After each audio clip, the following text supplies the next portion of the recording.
Welcome to another Foolish Thoughts episode. This is Joseph Barone, aka A Fool for Learning, and our foolish thought for today is all that glitters is not gold.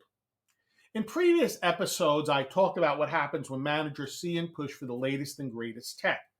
Now, back in the early 1990s, when I joined my last large organization, the one that I was at for 28 years, we had a consultant who would push some new technology concepts. She, and I'll call her Marisa, would come up with a concept and have someone develop a very simple prototype, sometimes no more than a really robust PowerPoint slide presentation.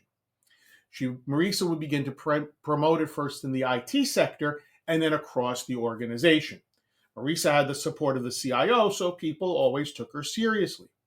And when everyone began to get excited about the concept and the prototype, Marisa would then have it assigned to some staff member whose job it was to do all of the work to make it work.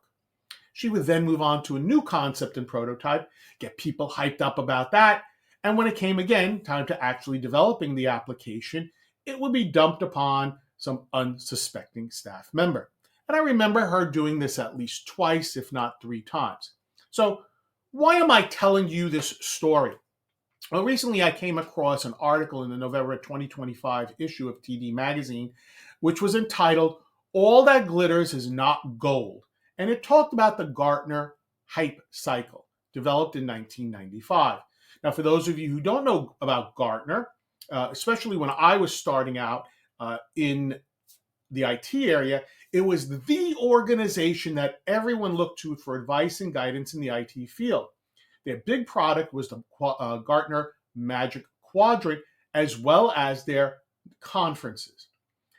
The Magic Quadrant was a series, just to let you know, of market research reports published by them, which relied on proprietary qualitative data analysis methods, and it demonstrated market trends.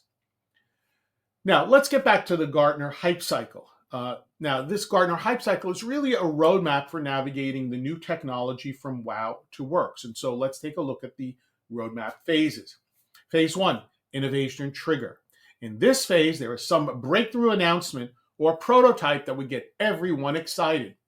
Phase 2 is the peak of inflated expectations. In this phase, over-the-top items are promises are made. Over-the-top promises are made. And for those of you who are still paying attention to this podcast episode, this is where our consultant Marisa would dump the work on some unsuspecting staff member. From what I can recall, the staff members, could never get the thing to fully work for a variety of reasons. And there were many reasons. The trough of disillusionment, that's phase 3, the trough of disillusionment. The tool does not deliver, adoption slows down, and then criticism mounts. Phase 4 was the slope of enlightenment. Teams figure out what the tool is indeed good for, and they begin to use it effectively. So the tool actually gets developed, and they begin to figure out what it's good for. And finally, 5, the plateau of productivity. The technology becomes a normal, reliable part of your work. So, have you heard about the Gartner hype cycle? Have you experienced it? If yes, that you've experienced it, I would love to hear from you, and hopefully I have given you something to think about. Thank you for taking the time out of your busy day to listen to this episode. And if you learned something, please take a moment to like, comment, subscribe, or even share with a friend. This is Joseph Barone, aka A Fool for Learning, signing out. Remember, learn, perform, succeed.